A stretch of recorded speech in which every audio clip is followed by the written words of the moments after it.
Welcome, everybody, to the Ford Foundation. My name is Catherine Hyde Townsend, and we are just so happy to have you here today.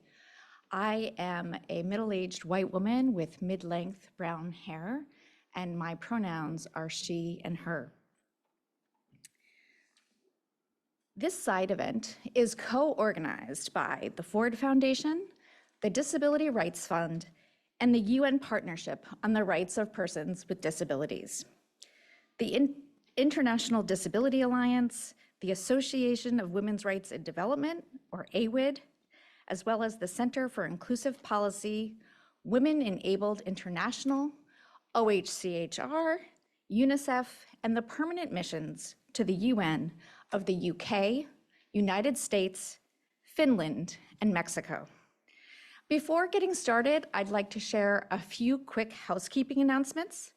This is an accessible event with international sign language interpretation and captioning. The session is also being recorded to be posted later. A few words about this event and Ford's commitment to gender equality for women and girls with disabilities. The side event will be structured as follows, starting with a few opening remarks from the missions of the US, UK, and Finland. Then we will commence our panel moderated by Mina Mojahadi, followed by a Q&A portion moderated by myself, Catherine Hyde Townsend, and then some closing remarks by the Mission of Mexico, OHCHR, and the Secretariat of the UN Partnership on the Rights of Persons with Disabilities. My colleague, Monica Aleman, I think is about to come in the room and offer us some brief remarks about Ford's commitment to gender at the nexus of disability. Welcome, Monica.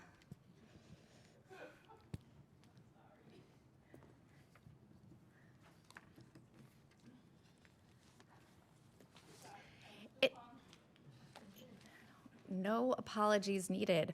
Also, just a quick announcement. If you need to get up and move around, please do what you need to do to be comfortable.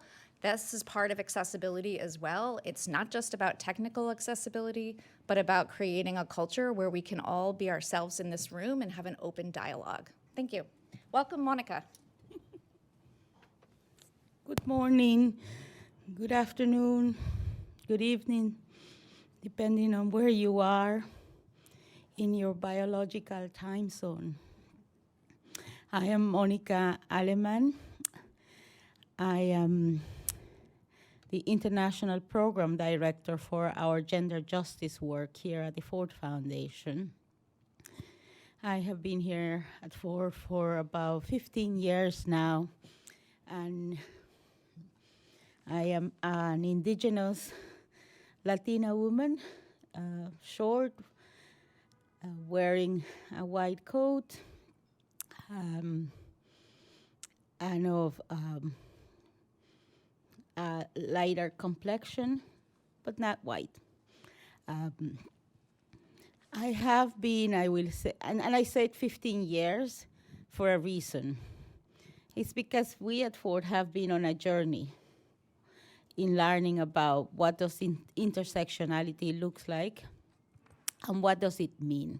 And in the context of that journey, I think that we have grown our understanding about the particular needs of individuals with disability. I think that we are still on a journey on understanding the power and leadership of people of disability, but we have certainly learned much more about the needs and the specific orientations that we need to put in place in order to support people with disability. In terms of the intersection between gender and disability, I believe that we are still at a starting point on that. We do recognize that there is a profound intersection, and that obviously being indigenous, being a woman, being a person of color has some compounding effects in the way you experience life. But I don't think that we have yet fully understood what does it mean to bring all those identities together, and how does that then relate to your full experience in the world.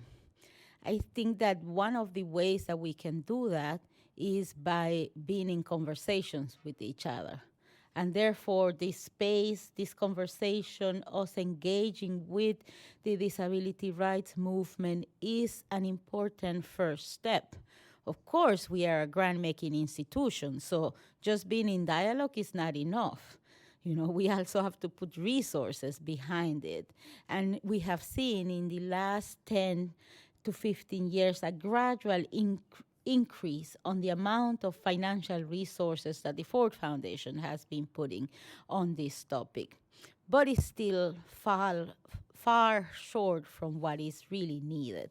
And Catherine will be the first one to tell you, and will be the first one to tell all of us here at Ford, that we constantly fall short of the aspiration of the disability rights movement or the aspirations that we even set for our own selves.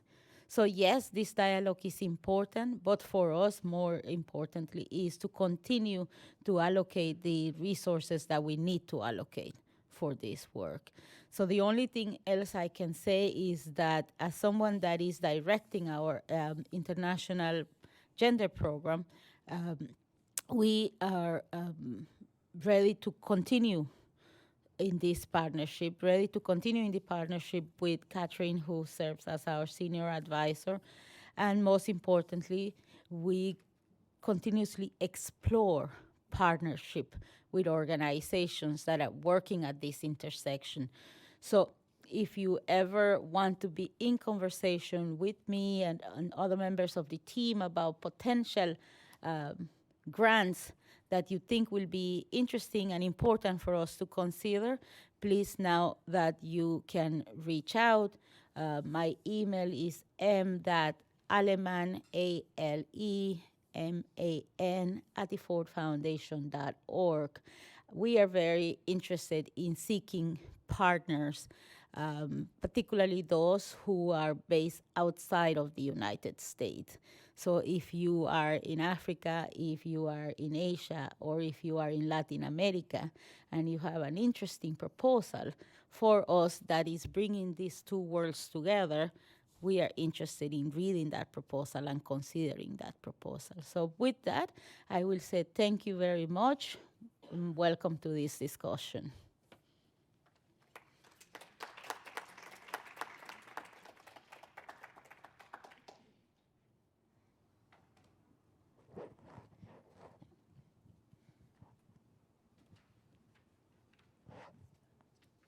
I have to welcome an ambassador.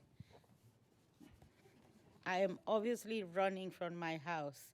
You can see that I was dropping my son, feeding the husband, feeding myself, not eating enough, and therefore I did not have a chance to print the material. So I apologize, but this is part of life. This is what we do. We have to take care of our families, you know, as much as we are taking care of the rest of the world. And this morning, my husband wanted me to do something that was really important, and it is, we have a niece. She's turning 15 years old, and she's a great champion and organizes in her school. So he said, you cannot go to work without calling Sofia Lopez, because Sofia is why we are doing this. You know, it is about those young girls who are out there organizing that generation that is coming to us. But Ambassador Lisa, please come forward. We would like to welcome you to this conversation.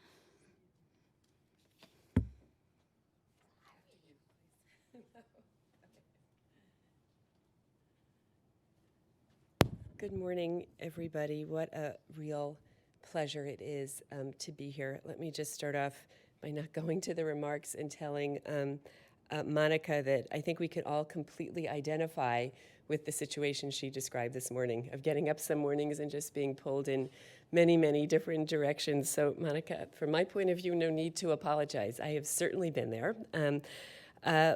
let me say in the very appropriate way that both you and Catherine started out. So I am on the older side of middle-aged. I am a tall Caucasian woman, but most importantly, I am really very happy and honored to be here with you all this morning. And huge thanks to Monica and Catherine for creating just such a welcoming environment and start to this conversation that certainly is something I think we can all continue to learn from. Thanks very much to our other moderators who will be here, to our co-sponsors, and most importantly, I think, to the panelists who I really look forward to hearing from today. So 1 year ago this month, we lost an iconic human rights defender and disability rights activist, Judy Heumann. Judy was an unwavering champion, both inside and outside of government, for disability rights for all persons. Her lifelong advocacy made the world more accessible and more inclusive. Today and every day, let us draw inspiration from Judy's tenacity and her important sense of urgency. This particular CSW reminds us of the multifaceted challenges women and girls are facing around the world, experienced disproportionately by those with disabilities. The facts are clear. Women and girls with disabilities are more likely to live in poverty than either men with disabilities or persons without disabilities. Women with disabilities have a poverty rate of 23%, compared with 18% for men with disabilities and 11% for women without disabilities. Women and girls with disabilities are often excluded from education and employment. Even if they are in school, they often do not have reasonable accommodations to allow for their full participation. And of deep concern, persons with disabilities experience higher rates of sexual and gender-based violence than those without disabilities. Yet we know that persons with disabilities have the same rights as all other persons, including the right to education, employment, and health, including sexual and reproductive health and reproductive rights. But they continue to face discrimination and exclusion in realizing these rights. The United States is a proud champion of the human rights of women and girls with disabilities in all of their diversity, most importantly because it's the right thing to do, but also because it's the smart thing to do. Discrimination against persons with disabilities hinders economic development, limits democracy, and erodes societies. It's why the Biden administration appointed Sarah Minkara to be the U.S. Special Advisor on International Disability Rights, a role critical to ensuring that U.S. diplomacy and foreign assistance promotes and protects the human rights of persons with disabilities. And it's why the implementation of the UN Disability Strategy is so critical. And it's why we must continue to elevate the voices you'll hear today who are using their platforms to bring about necessary, systematic change. Let me also just add a quick personal reflection. A number of years ago, I was working at our U.S. Embassy in Moscow, Russia, and one of the organizations we supported most actively was a disability rights organization called Perspectiva that was led by a very dynamic advocate, Diana Rosen. And it was quite a difficult environment in Russia, both because of the limited space for civil society, but also because people with any kind of disability or really any kind of difference were often very deeply excluded from that society. And what I observed in my work there was, yes, some of the support was about financial support to the organization, which was certainly important, but it was almost more about bringing that organization and its membership and those important voices into the policy discussion as full partners with the embassy and creating space for their role to be visible within the broader contours of Russian society. So for me, that was a very important lesson in how connecting with grassroots disability organizations is such a powerful enabler of everything we're trying to do today. And I'm sure we're going to hear more about that from the panel. Judy, in reflecting on her life, wrote, and I quote, "Change never happens at the pace we think it should. It happens over years of people joining together, strategizing, sharing, and pulling all the levers they possibly can. Over the next 2 years, we'll have several critical anniversaries, both on gender equality and on the rights of persons with disabilities. From the 5-year anniversary of UN Security Council Resolution 2475 to the COSP, from ICD plus 30 to Beijing plus 30, let us make sure we leverage all of these milestones by applying a disability-inclusive lens as we work towards the change we all value. Thank you very much.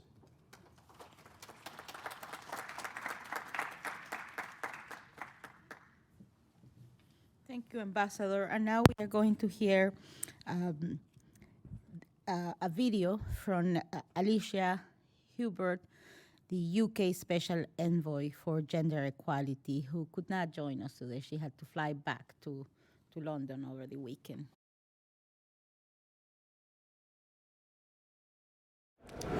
Hello, my name is Alicia Herbert and I'm the Director for Education, Gender and Equalities at the Foreign, Commonwealth and Development Office. I'm sorry I can't be with you in person today. Our Disability, Inclusion and Rights Strategy sets out how we will support people with disabilities to exercise their human rights, including through social protection systems. These systems are critical for protecting them from shocks and crises. This was highlighted during the pandemic, where people with disabilities experience particular socioeconomic marginalization. And only 10% of people with significant disabilities in low-income countries have access to disability-related benefits. Women and girls with disabilities are even less likely to benefit from any form of social protection.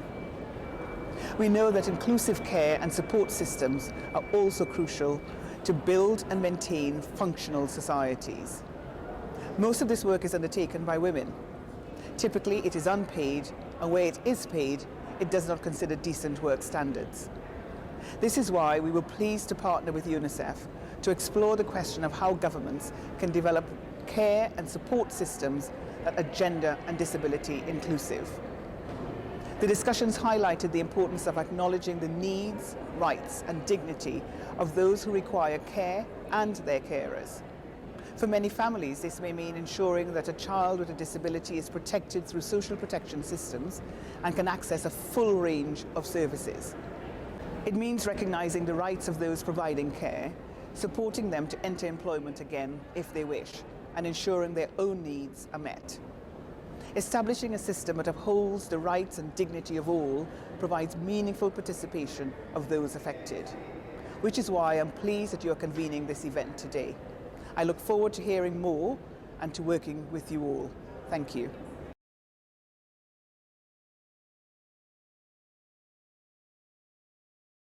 Now I would like to invite Ambassador Lauri from the Finnish mission to the UN.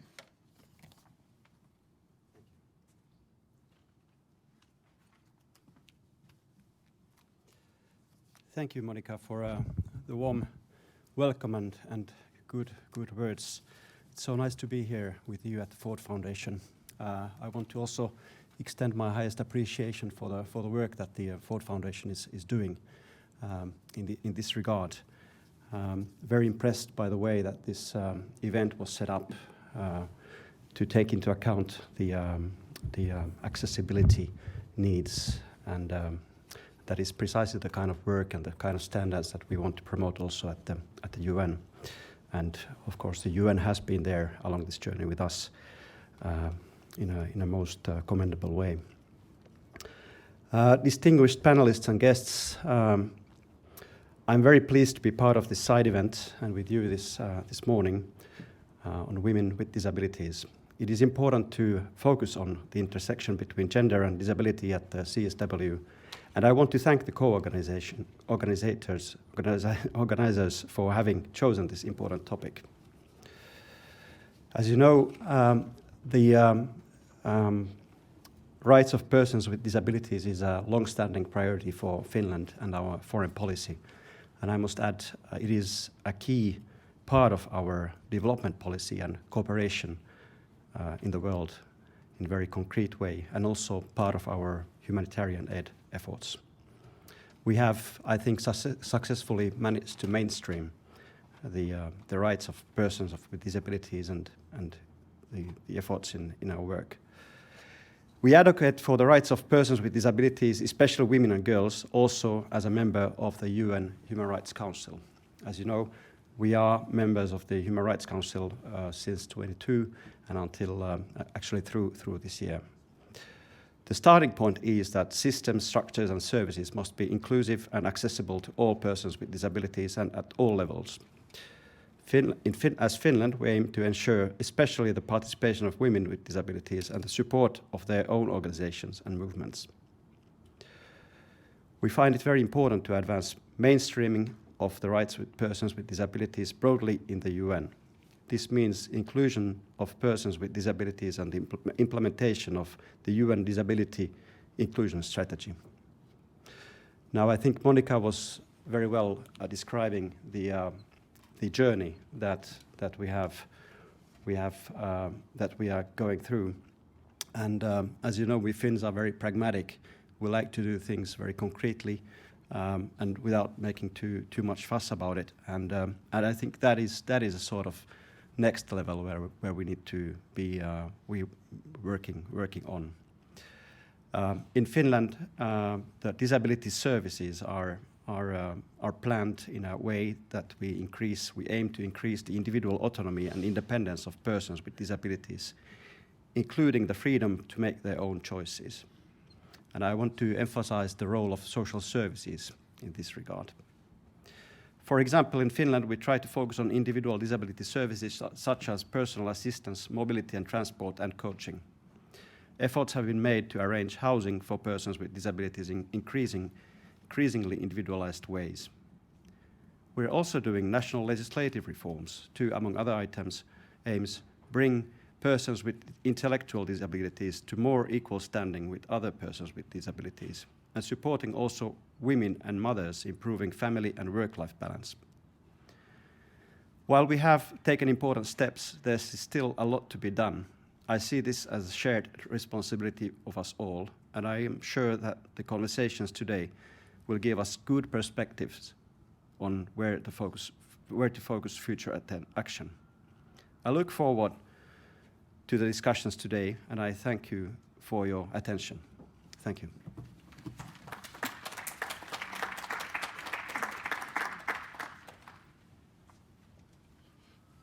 Thank you, ambassadors. Having you here is obviously very, very important, because in addition to the resources, the solidarity and the political leadership that you can lend to this effort is fundamental. But with that, I'm going to hand over to Mina, who will take us through the panel conversation. Thank you. Thank you, Monica. My pronouns are he, she, her. I have white skin and brown and gray hair. I wear glasses and I use a wheelchair. As we've heard from our opening remarks, women with disabilities are less likely to access employment and education, and thereby more likely to experience poverty. In the context of care, some of the factors that exacerbate the risk of poverty are, firstly, that women with disabilities themselves are often providing unpaid care. And then secondly, in the absence of inclusive social protection systems, laws and services, women with disabilities will also rely on unpaid care. So without accessible and inclusive support systems and services such as personal assistance, assistive devices, inclusive social protection, inclusive SRHR services, accessible transport, women and girls with disabilities are systematically denied their rights and opportunities to be economically active. In the context of care, without inclusive and accessible and gender-responsive support, the burden of unpaid care will continue to be on women and women with disabilities. And this will continue to limit their economic empowerment and resilience. As often is the case in many other areas, also in care and support agendas, discussion is traditionally quite siloed. But there is growing momentum for this conversation across the gender and disability movements. And as we've seen in recent resolutions in the UN General Assembly and the Human Rights Council. So in this panel, we will unpack what support and access to inclusive and gender-responsive services and systems means to women and girls with disabilities, and how these contribute to enabling equal participation in society, as well as ensuring autonomy and economic equality. We'll answer questions such as what are support services that are necessary to ensure equality of women and girls with disabilities, why access to support services are critical, and what is at stake. So I'd like to welcome now the panelists. Let me just get my list. We have an impressive panel composed of 6 people here present, and then we'll have one video message. Firstly, I'd like to welcome Zainab, Ulin, and Beatrice. Or actually, I should introduce you. I don't think we've been introduced yet. No. So I'll start with Zainab, who's here on my left. Welcome Zainab Mustafa, National Women Leader from the Joint National Association of Persons with Disabilities of Nigeria. And next to her, welcome Gopal Mitra, Global Lead on Disability and Development at UNICEF. Welcome Faye Macheke, Co-Executive Director of Association for Women's Rights and Development. And next to her, welcome Beatrice Mahmoud, Acting Executive Director of Voice of Women and Children with Disabilities in Ghana. And welcome Ati Ulin, I pronounced that okay? As member of the Indonesian Mental Health Association. And on the end of the row is welcome Alberto Vasquez Encalada, co-director of the Center for Inclusive Policy. And later on, we'll see, we'll watch a video message from Mukhaba Trahimova from Sharat Plus in Uzbekistan. Let's first start with short introductory questions to each of you. Firstly, Zainab, Ulin, and Beatrice. So accessing support and care is important for all of us in some parts of our lives, as is providing support and care to others. What is your experience in providing and receiving care and support, and how has it impacted equality in your context? Zainab, would you like to start? Thank you, Mina. My experience with care and support started from an early stage in my life. After the incident that led to my disability, my mom had to drop out of school to take care of me. Things become difficult to my family and extended my elder sisters have to transfer to public schools so that my parents could afford to take care of me and give me the best medical care and education. We live in a rural community and we have to travel far for my medical and rehabilitation appointments. And there was no accessible transport. My parent and extended family pay for these costs on their own, but also paid in terms of time they spent taking care of me. Otherwise, my mother could have continued to studies and my siblings could have more opportunities too. I count myself fortunate in terms of care and support I have received thanks to my family. I went to school and I have a career. Also, I support women with disability. I mentor them and to become independent. Today I provide financial support to my family and I am the main caregiver to my children. I am the only one working as my husband is just finishing his studies and is looking for a job. I am more concerned for women with disability out there who do not have the kind of opportunity I had. Many of them have been suffering various kinds of neglect, abuse, and marginalization within their family and society. Many disabled women in my country are traumatized and vulnerable, which has rendered them destitute because they don't have opportunity to access school, gain skills, or become independent. Thank you.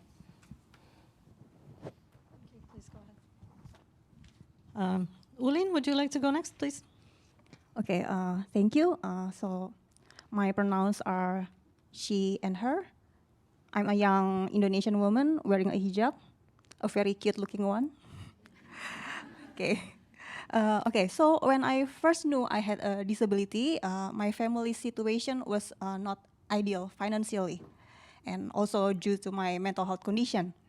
So both I and my brother dropped out of college, and my brother became the breadwinner for the family. Of course, with my bad condition, my family was very, very overwhelmed, right? And they considered putting me in an institution, actually, which ironically, it still cost a certain amount of money. But it was quote unquote better because they would spend the money anyway, in addition to also spending their time, physical and mental energy if I stayed at home. So yeah, quote unquote better. Fortunately, they were convinced to take care of me at home.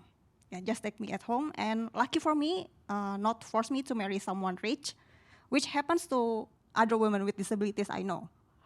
After that, however, my parents moved to a rural area, and my brother became my solo caregiver while also being the sole breadwinner. Of course, it affected the quality of care that I received so badly, but I couldn't protest or demand for more because I knew he was overwhelmed, and his mental health was also affected. Later, I managed to take another college degree, but my brother didn't, and it makes it more difficult for him to access higher earnings. And I was able to work again, but there were times when I overworked, got sick, stopped working, and guess what? I had to rely on my brother a lot again. And it took the tolls on both our mental and physical health, and when it happened, everything's messed up. Messy house, less earnings, and it took a long time for things to be stable or better. Because honestly, if I had a little bit of energy to do anything, I would always choose to earn money than doing housework or even taking care of personal hygiene. And in this situation, it would be very, very helpful if I didn't have to rely solely on my brother. But many think that the support that I and other person with psychosocial disabilities need are only medical or therapy related. In fact, I need support in daily basis more. Problem is, how do I tell people that I am justified to get that kind of support? Because for people with mental health condition, it is difficult because things don't run in a linear way. Everything is a roller coaster, you know. So this is what happens if care and support is still considered as the family's responsibility and not the society and the government's responsibility. Thank you. Thank you, Ulin. Very powerful statement on not just the economic impacts, but also the pressure on both persons, women with disabilities and the families. Beatrice. All right, so my pronouns is I'm a middle-aged Ghanaian woman with visual impairment. Growing up as a child with visual impairment, I was dependent on the care and support by my family and very minimal from the community, government, or other structural systems to facilitate my development. In my family, we were 10, with 5 of us being visually impairment. Due to the lack of support from the community and the government, my parents and other siblings needed to drop out of school to provide the care and support to me. For example, taking me to a far region to attend school and picking me up after every 3 months, providing mobility support to me, etc. Due to the numerous barriers I faced in accessing education and development, coupled with the scarce resources within the family, my parents offered to take care of us visual impaired siblings to the detriment of other siblings. The priority I had as a girl with disability is, however, not common in most families. From the anecdotal information gathered from my organization's work in Ghana, children with disabilities, especially girls, are overlooked. That is, we are considered invalid, and the minimal care and support is premised around the charity model, where we are not given a choice, voice, or our human rights and dignity respected.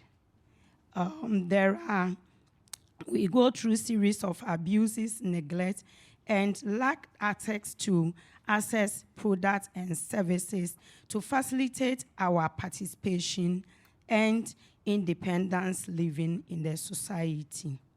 There are limited inclusive education, inclusive employment, skills training, and the development of one's capabilities, hence rendering us among the poorest of the poor.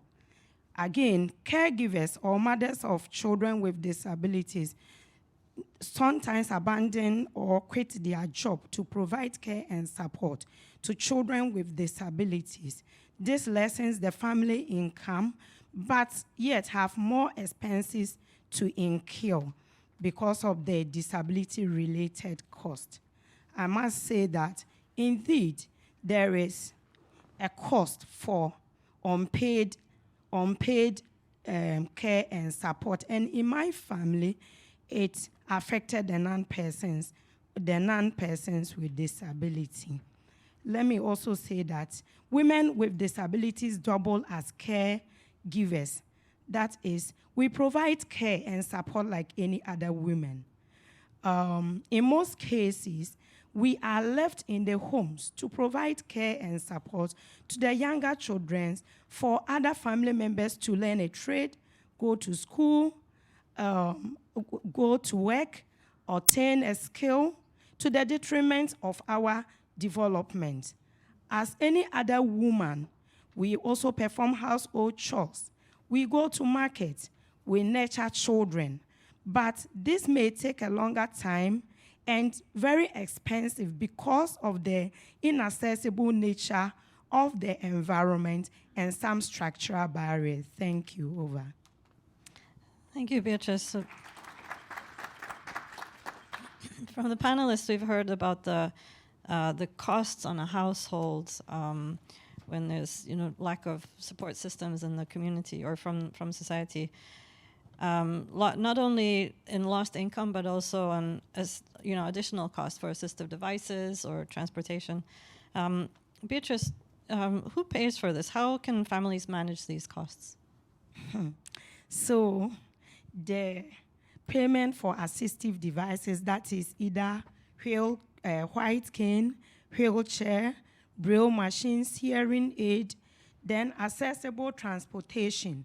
Yes, so taking of taxis because most public transports are not accessible. Then accessible educational materials, Peking brailles, braille sheets. So you agree that, for example, an ordinary exercise book is less expensive as compared to a packet of braille sheets. And also provision or going through specialized training to, for example, use the computer, because after education, you would need to work in a mainstream society, and you need a technology and assistive technology. All these are bought out of one's packet. Moreover, there are limited employment opportunities for we women with disabilities who would have wished to work. For example, there are no quota system of employment to facilitate the employment of women with disabilities. Adding, social protection systems available do not consider disability-related costs. And processes of assessing this are always cumbersome and always favor the few educated elites who are able to manipulate through the layers of bureaucracies. In fact, Criteria for accessing social protections exclude most women with disabilities because of our educational background, our limited access to technology, and especially the rural woman with disability who may have limited information and may have to go through offices to get information, follow through. It will interest you to know that for one to be able to access a social protection, you need to go to one's office for at least 12, 15 times, which is capital intensive because you would have to use taxis, which are more expensive, and you also use a personal aid. So you have to pay for your personal aid, who is helping you to make this follow-up, which you definitely need them. So all these are paid out of pocket. Thank you. Thank you, Beatrice.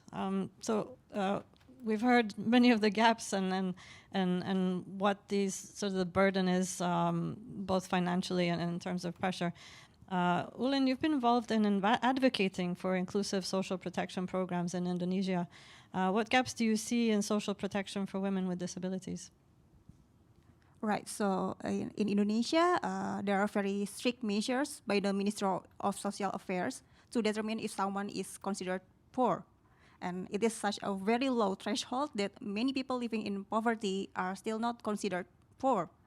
And also the assessment is family-based. So yeah, there is an assumption that families will take care of women with disabilities, thinking that women is just a part of a family with no individual needs or endeavors or agency.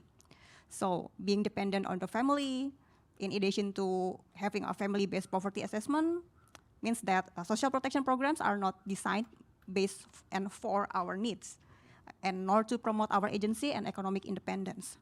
As a result, women with disabilities cannot access support. For example, income support when cannot work, lack of supportive policies and flexibility in the workplace, and it leads to having to give up paid employment. Even if the woman with disability can be financially independent, she will still be expected to be the one doing the domestic and care work because, again, she is a woman. And if unmarried women has to take care of the parents, she won't have access to family allowance because some jobs give family allowance only if you are married and taking care of children, not the parents. And guess what? When the parents she's been taking care of die, she gets less inheritance, again, because she is a woman. And even if she is married, in Indonesia we have a law stating that a husband can easily divorce the wife if the wife has a disability. So pretty not secure, right?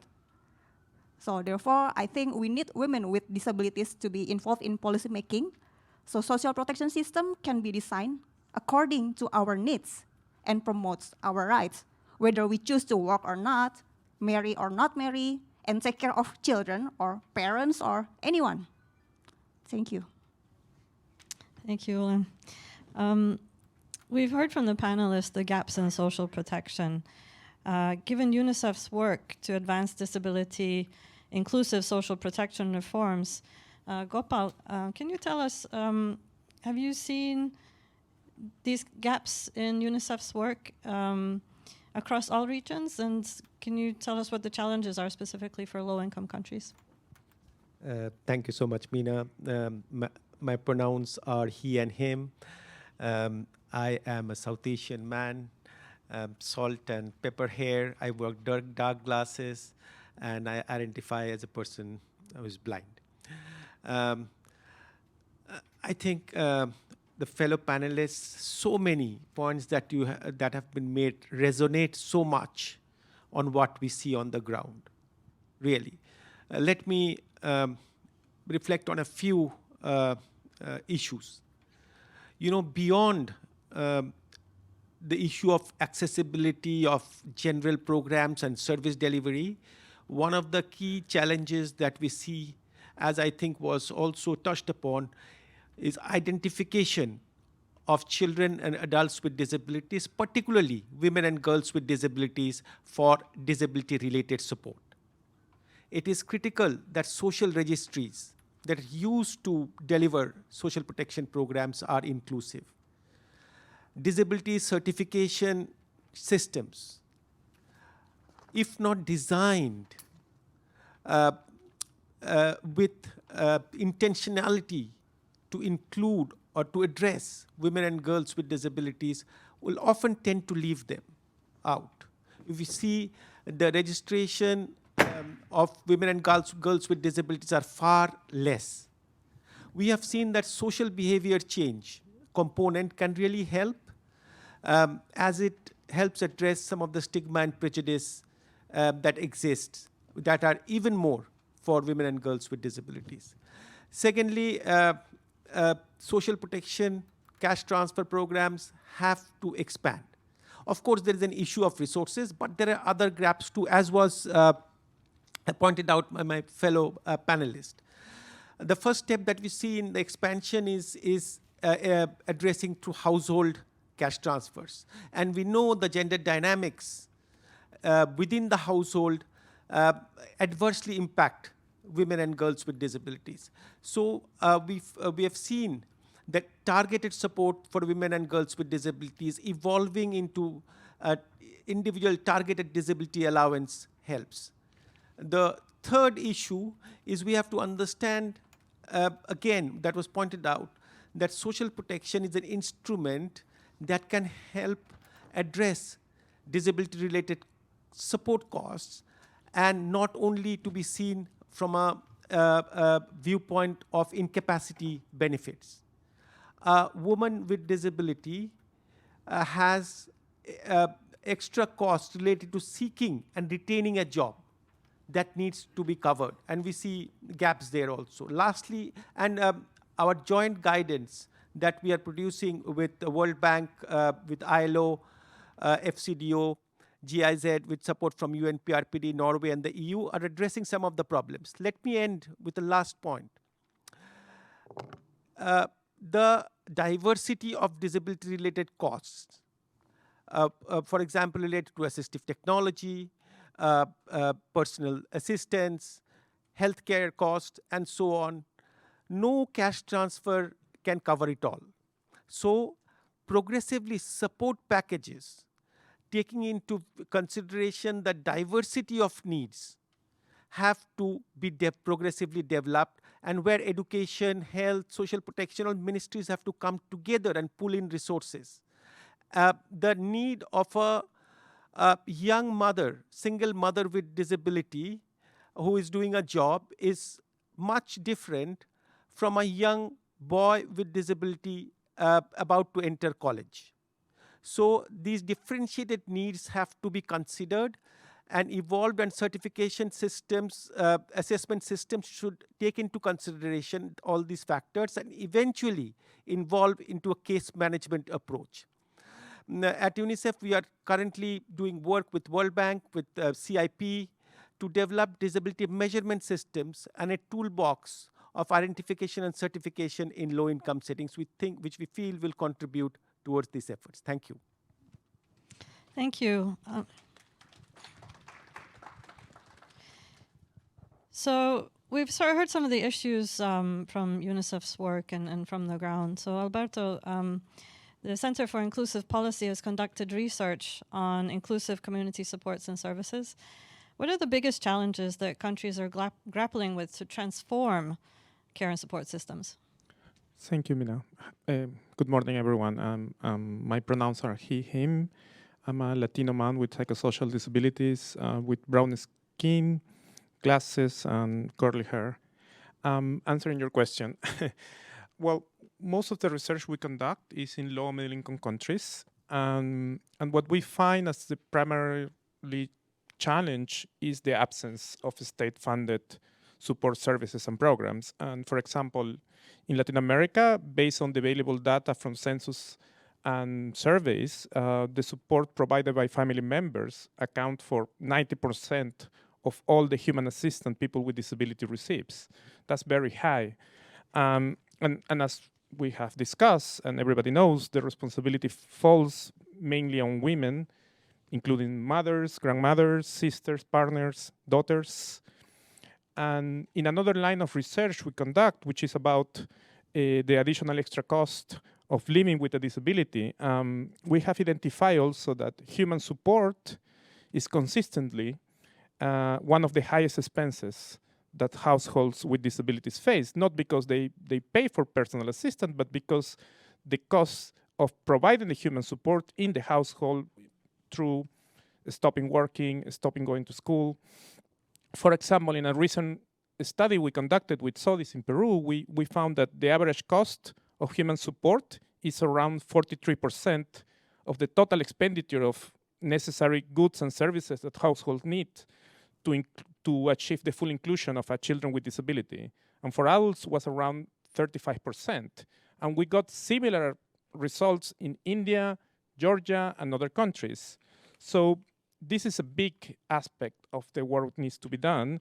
And just to mention another key challenges for implementing inclusive community support and services, poor legal and policy frameworks, sometimes with a very outdated medical approach, low investments, lack of data. We don't have actually much data around support needs, as Gopal was mentioning, lack of trained professionals for some specific form of support, but also low demand from civil society and organizations of persons with disabilities, because community support has been so much framed around being a family obligation that then is not often a priority in the advocacy that organizations do.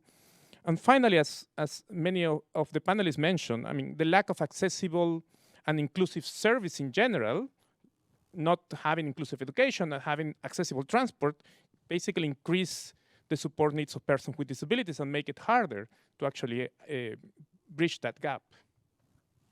Thank you, Alberto. That's astounding data on the percentage of a household income that would really go to supporting within the household, supporting a family member with a disability. Coming back to Zainab, we've talked a lot about the impact on the household income, as well as accessing the barriers to accessing livelihood opportunities. How do the lack of support systems and services hinder access to livelihood and employment for women with disabilities? Thank you, Mina. Please permit me to introduce myself again. I am Zainab. I am dark in complexion. I am a polio survivor. I'm walking my right. I have a right drop leg, and I wear a gown. I'm in love with the people with disability, and I'm proud of them. I'm so passionate about women with disability. I'm always passionate. My passion is to see that women with disability in globally have access. And my family married only my mother, because we are in Nigeria. Nigerian Muslims can marry up to 4 wives, but my father married only my mother, and she gave out to us. We are 4, and I'm the last born. We are all 4 females in our family, so I'm the last born. And I'm one of the respected person that my community used to see, because I'm always eager to learn, and anything that I have, I try to be stepping it down in my community. Even when I finished my secondary school, I started gathering some youths within my community, trying to teach them, having some lesson with them voluntarily. Thank you. Coming back to your question, Mina, there are so many things that we need to look on to give us access to employment. And if I get your question, women with disability are being marginalized. And from my community in Nigeria, women with disability, they have a little access to medical health. they have little access to toilets, more especially women with physically disability. It's a rural area. Going to toilet is something else to really consider. They have been suffering about it, fetching waters, going to school. Most of them, their family, they are very poor. They cannot afford to go to school. And for those that they can afford to go to school, most of the school, they are not accessible for them. And also, skill acquisition, most of them, they don't have skill acquisition, they lack access to, they don't have access to work. So if we look at these things, we're supposed to see how people with disability can now be aware.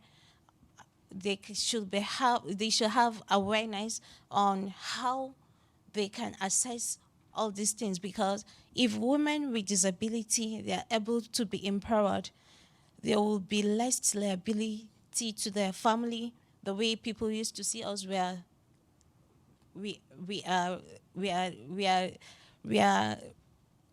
kind of liability to them. Because I have an experience where the time that I'm getting married, there is one of my senior right from secondary school. We have been having a courtship, but later on, the parents said no. Why? Because I'm a person with disability. They don't want me to be a liability to their family. That is one of the reasons my parents make sure they make me to go to school and to be who I am today. Thank you. So if many people with disability can have this kind of access, it will reduce that gap of discrimination. Thank you.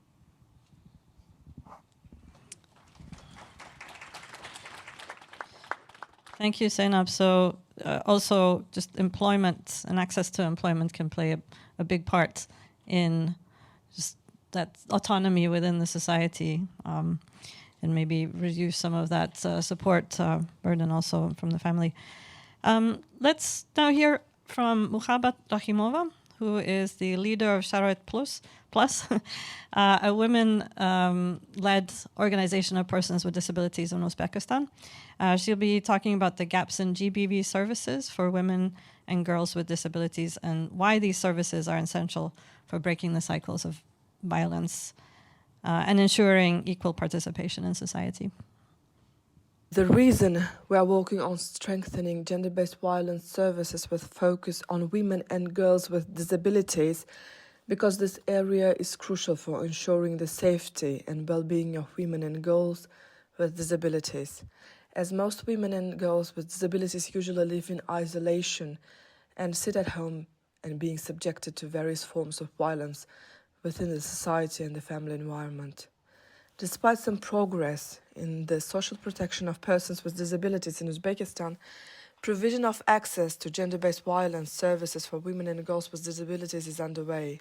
Main gaps in accessing gender-based violence services include accessibility barriers such as physical infrastructure and transportation, as well as low awareness and understanding of GBV and services, inaccessible information and communication.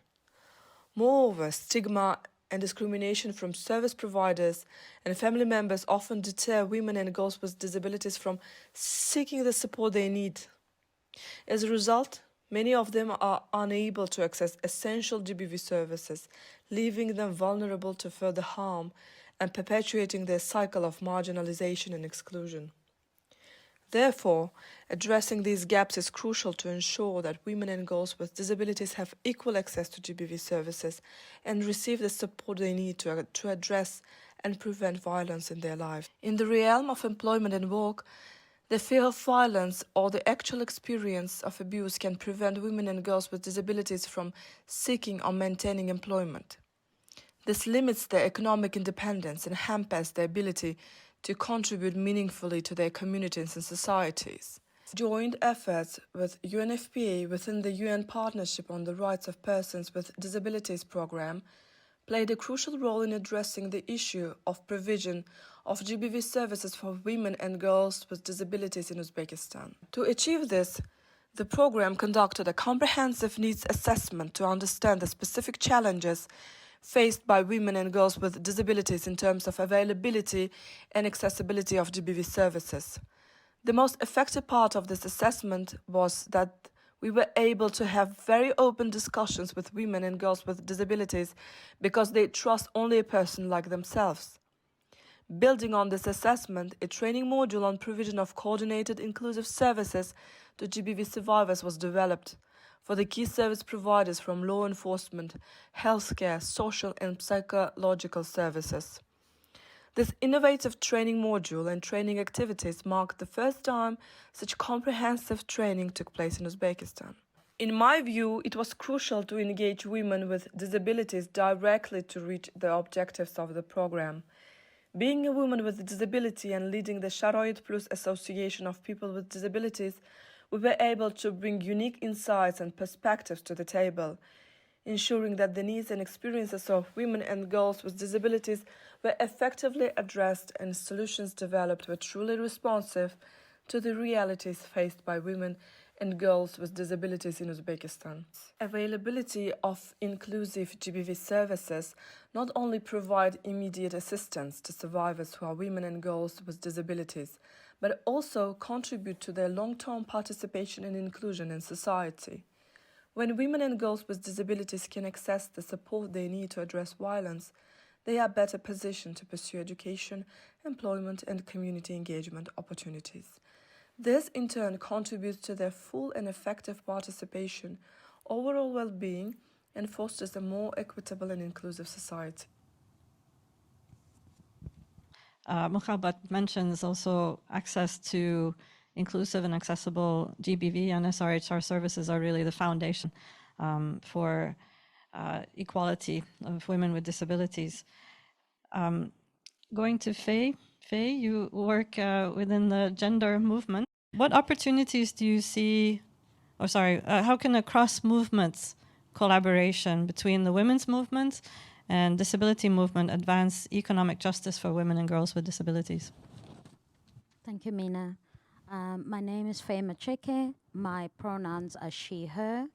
I am an African woman with blonde braids and a rather colorful dress, which has teal and orange and blue. Just think of all the beautiful colors in your imagination and you'll see me.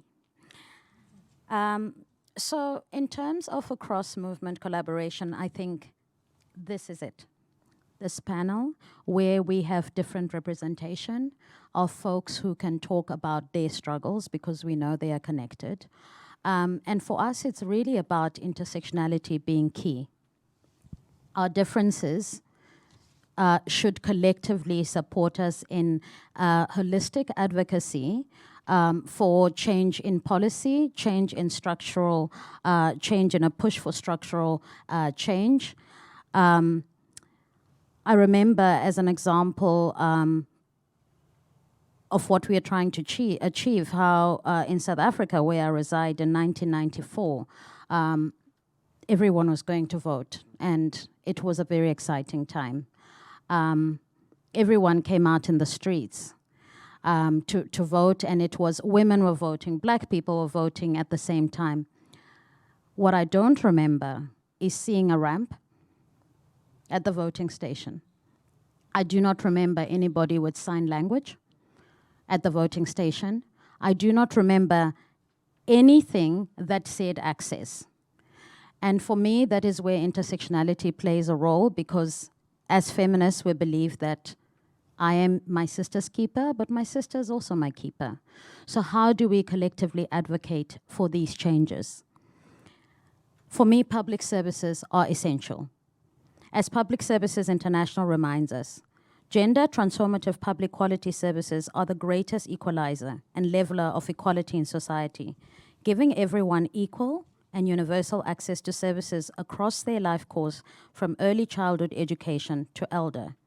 And I often wonder, had there been ramps, had there been some access in that vote, would we be as behind as we are now in terms of access and gender justice for folks with disabilities?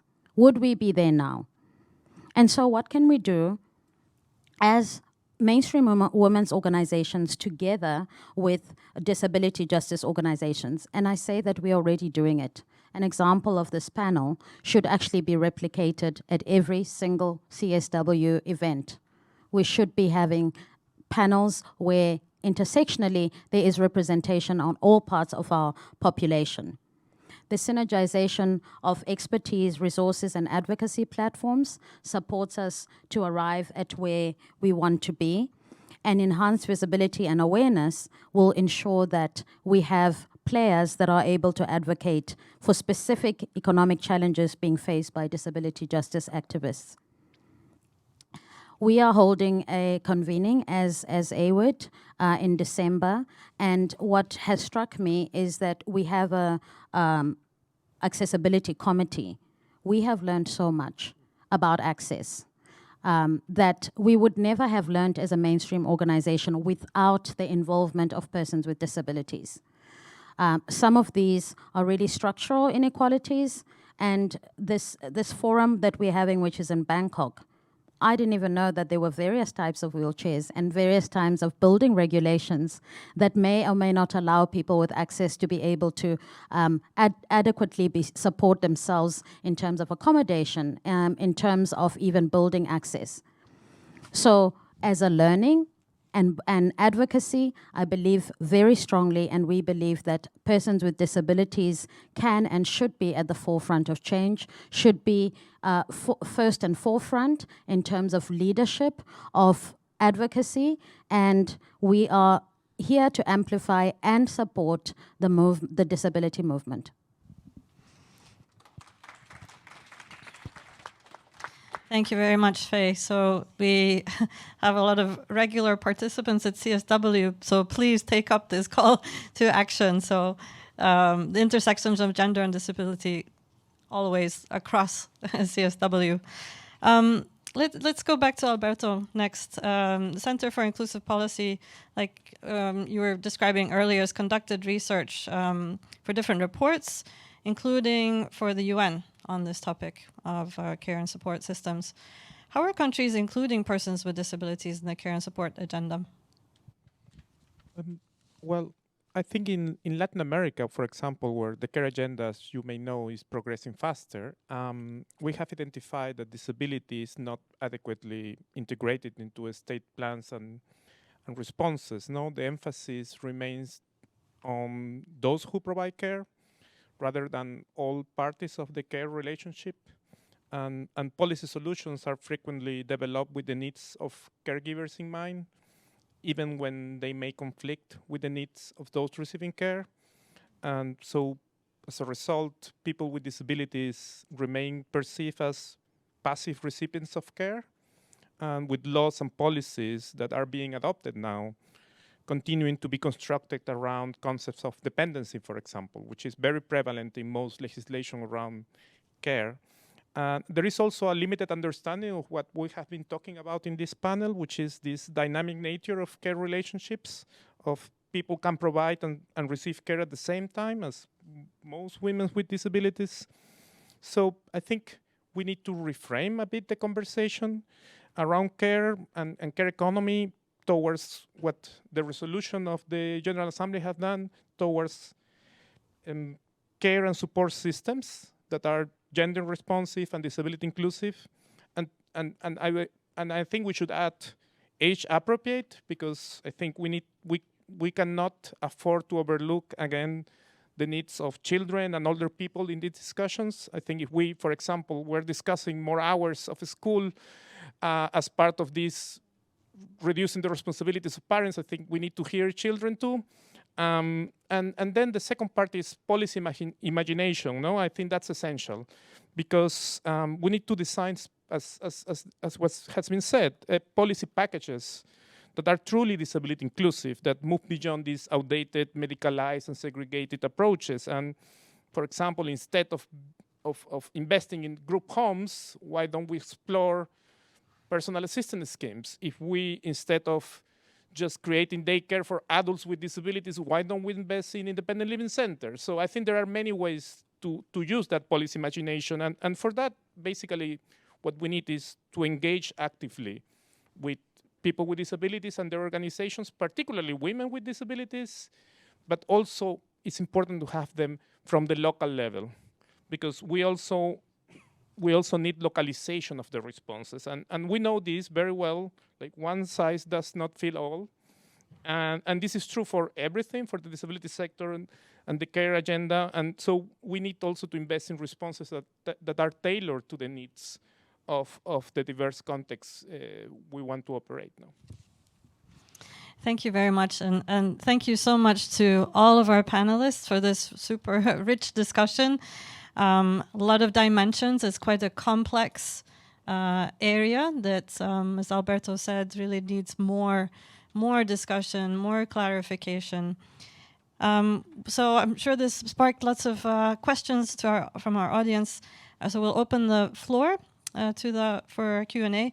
I'd like to hand over to Catherine, who will moderate the Q&A segment. So Catherine Hyde-Townsend is Ford Foundation's Disability Inclusion Senior Advisor.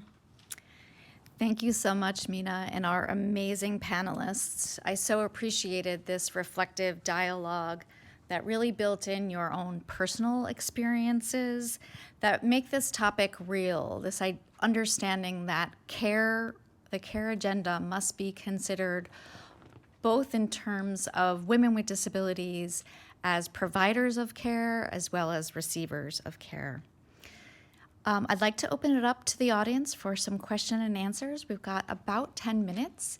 If you could kindly make your questions as direct as possible and state your name before you share your question. Thank you.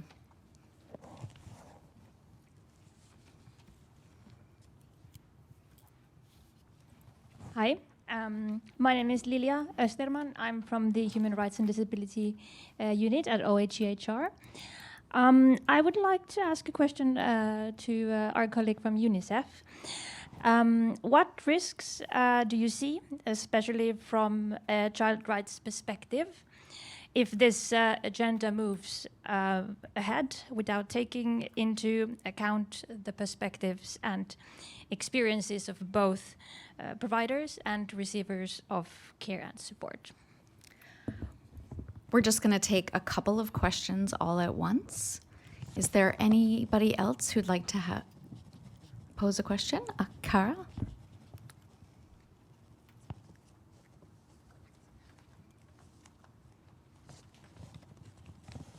Good morning, everyone. My name is Kara Yarkhan from the U.S. Department of State, and I lead within the GLAD network, the Care and Support Economy Committee.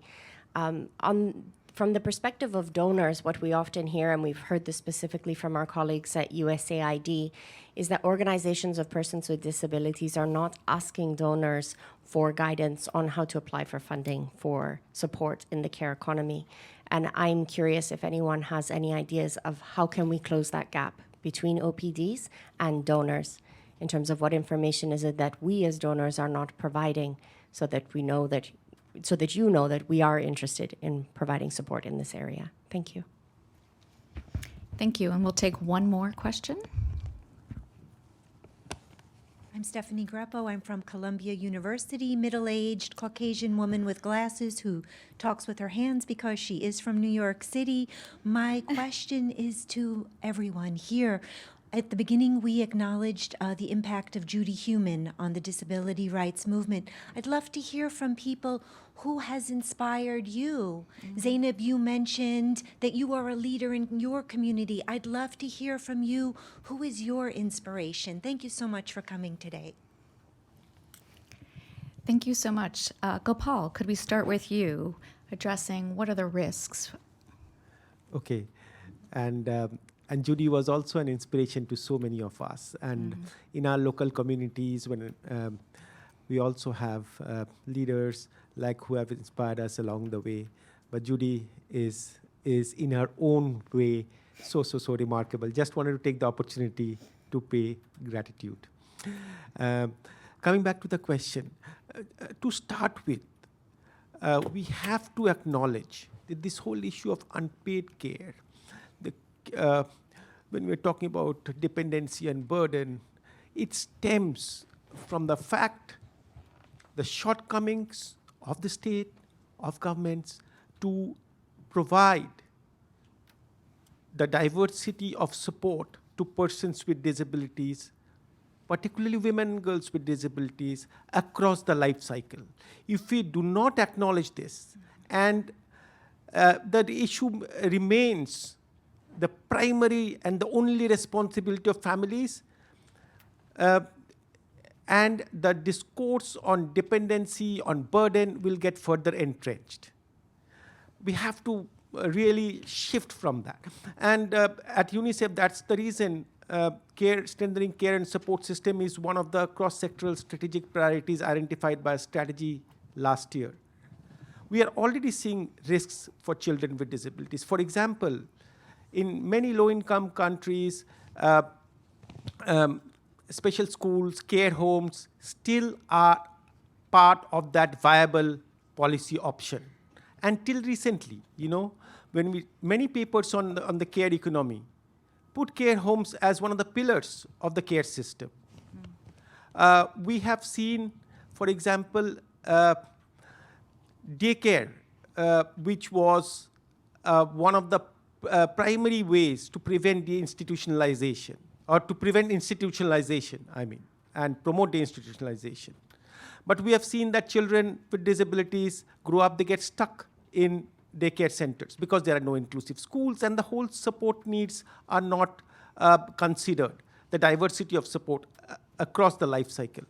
We have seen instances, for example, where there are additional support given to foster families who welcome children with disabilities, but that same support is not available for natural families. So there are a whole range of issues that we have to think about, and if we do not, there are risks. Let me end with two quick points. For example, we have to recognize that traditionally CBR and community-based inclusive development programs have not necessarily been gender responsive, both considering women with disabilities, as well as women and children and girls in general who provide that part of the care. And we do have to explore, and I end with this, the cultural aspects of care, because autonomy, the responsibility of families, role of families varies across cultures, and we have to find culturally appropriate solutions at the same time that promote gender equality and that provide support for women with disabilities, girls with disabilities, as well as women and girls in general. Thank you. Thank you so much, Gopal. I'm going to direct the next question to, oh, sorry, if you want to intervene just briefly, please. Thank you. Apologies, I cannot see you. So I wanted to address what can partners do too. So first of all, there's the need to deepen collaboration at the national level, at the in-country level, so that organizations or right-based organizations of persons with disabilities would know your agenda and how to reach out to you. Also, there's the need to do targeted calls where the calls address specific area of needs to avoid competition among other. Yes, we appreciate inclusion, but sometimes to bridge the gap, there's the need to do targeted funding. And also, they need to be a bit flexible with eligibility. Because, for example, Voices of Women and Children with Disability started not up to 5 years, even though we are doing amazing well, making impact, but we might not have 10-year audited report or even 5 years. So in as much as, yes, like DRF, Disability Right Funded, they have series of funding you could allocate to a first-time donor. So if the eligibility criteria is is targeted at different levels, that will really help.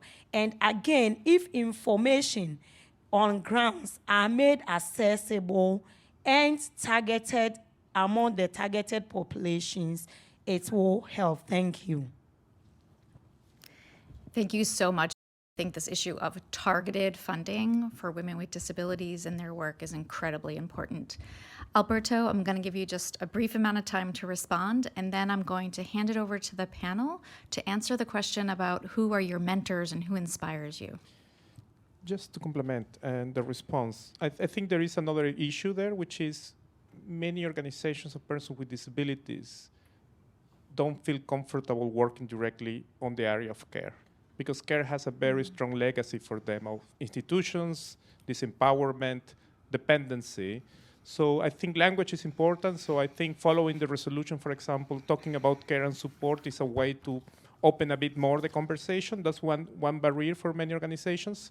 And the second one is some donors only fund advocacy, but they don't fund, for example, mutual support. And in many communities, the state has failed. And so organizing themselves to provide care and support among the community is something that is not funded, for example. So I think opening the ways of funding is important. And then just to add something else of the structural barriers about registration, I think language is another barrier. Latin America is the region where the care agenda is moving faster. And there is a very active community of organizations of persons with disabilities working on independent living and support. And now they're realizing the need to engage in this agenda. But funders left Latin America for a long time because they felt this is a middle-income country, this is a middle-income region, when the reality is people with disabilities are still living in poverty. So they're trying to engage in the agenda, and actually tomorrow we have a conversation with many organizations just to share information and strategizing, and there is very little funding going to those organizations that want to engage in this bigger conversation. Thank you so much, Alberto. I'd like to start with Zainab. If you could answer the question about who has inspired you, and then if we could move down the panel, that would be wonderful. Thank you. The first person that started inspiring me is one of my uncle, who is late. He's always bringing me closer to him, and he always tell me he has a hope for me. He look at me as somebody that will become a leader, and he is always advising me. It's only education that can bridge the gap, so I should concentrate in my school. And when I was opportune to start going to school, my parents have to put me in a private school, even though my elder siblings, they transfer them to public school. So the professor, our proprietor, he is like to Professor Al-Jaburi. He always bring me closer to, and he was kind of saying the same thing with what my uncle is saying. So I'm always trying to concentrate in my school. And as the time goes, as I'm growing up, I started reading about Mother Teresa, Nelson Mandela, and other people who I'm reading their story. Those things also help me to be a better person. Thank you. Thank you, Gopal. When I grew up, we grew up in an extended joint family, as it was called in India. I had a younger cousin who had a physical disability. And then because of lack of support and services in a small town in India at that time, he passed away very, very young. And I really felt at the time that he needn't have passed away. And when I realized after that, everybody stopped talking about him. He was forgotten in our own family, you know. And then when I myself became blind, I thought about it and I said, look, this is what happens if we don't shout, if we don't work, if we don't come together, if we don't pull in our expertise and resources. That was, I think, one of the core kind of inspirations that I got when I came to the sector. Thank you. Thank you so much. I'm so sorry, but we're going to have to move to closing remarks. I'd like to encourage everybody here to stay for a little while and talk with our panelists further about this. I think you can see from the rich answers here that inspiration comes from many different directions. After such a rich exchange, we're going to have a few short reflections and concluding remarks from Mauricio Reza of the Permanent Mission of Mexico to the UN, followed by Asako Hattori from the Office of the High Commissioner for Human Rights, and Natalia Matali of the UN PRPD Secretariat. Mauricio.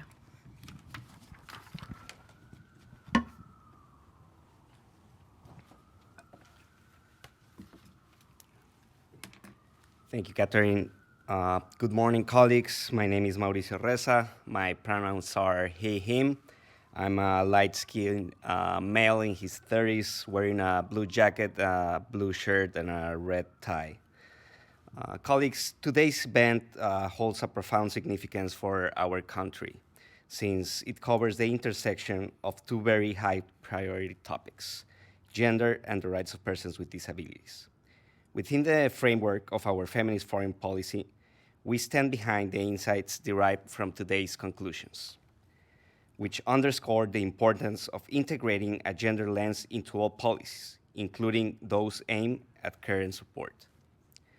As we reflect on the multifaceted challenges faced by women and girls with disabilities, it is evident that concerted collaborative action is required to address these issues comprehensively.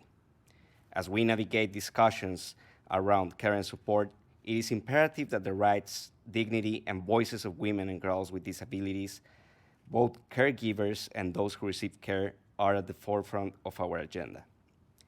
We also welcome the increasingly evident will of the UN membership to address disability, gender, human rights, and health in tandem.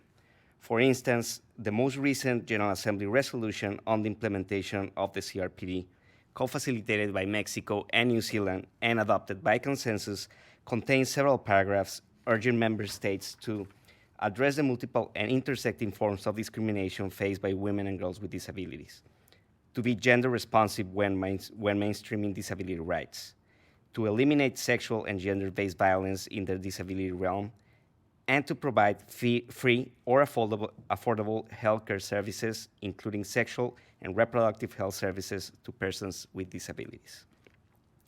Most importantly, the resolution paves the way for a continuation and deepening of this line of work, requesting the Secretary General to submit a report on how diverse contexts of discrimination amplify the barriers faced by persons with disability. So as you can see, this has an intersectionality component. Dear colleagues, I conclude by expressing our sincere appreciation to the organizers for inviting us here to this insightful event. Mexico will continue defending and promoting the human rights of women and girls in all their diversity, including women and girls with disabilities. And we firmly believe that collaboration with civil society organizations is essential to do it. So, thank you.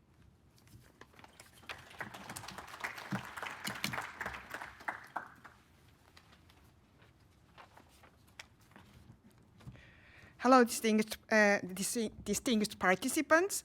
I'm really honored to be able to participate in this very crucial discussion today and then hearing all the debates. Transformation of care and support systems is inevitable to ensure sustainability of our society. And it's essential to advancing gender equality and women's rights. Rights of women and girls with disabilities must be the core of this transformation and the advancement of gender equality as givers and receivers of care and support. As claimed by women and girls with disabilities, nothing about us without us. Their contribution and expertise to the gender cannot be excluded.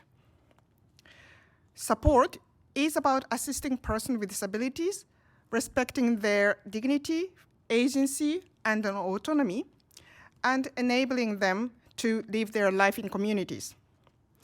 The concept of support and the rights of persons with disabilities, as provided by the Convention of the Rights of Persons with Disabilities, must be at the center of all discussion on care and support systems, including those on care and support economy. Without responding to the rights of women and girls with disabilities, we risk reproducing care models that isolate them in institutions or in their homes, the models that deny their life in the community and then deny their choice and control. And then those models would deny their rights as caregivers. Human rights standards protect rights of caregivers and those receiving care and support.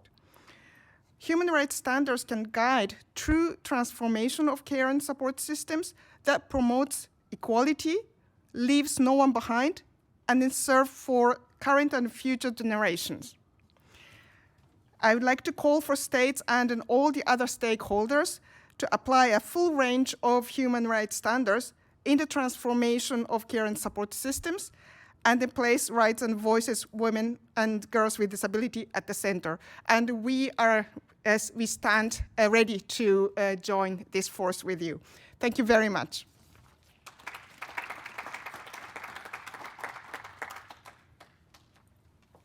Good morning. My pronouns are her and she. I'm a middle-aged Caucasian woman, brown hair, and I wear a pair of black glasses. I don't want to stand between you and the breakfast. I just really want to thank you so much for this insightful discussion. Thank you very much for Ford Foundation and DRF to organize this event. I think the dialogue just started around the topic. We really need more opportunities to discuss and bring different stakeholders at the table to unpack what really means the care and support system, what is needed, why it is important, what is the impact of women and girls with disabilities not having access to care and support systems. We need more investment. We need investment that looks at the intersectionality between gender and disability, and we as a trust fund are committed to this. We are about to launch a global program on care and support systems, specifically looking on unpaid care. So we really look forward to engage with all of you in the conversation. I wish you a nice rest of the day. Thank you very much.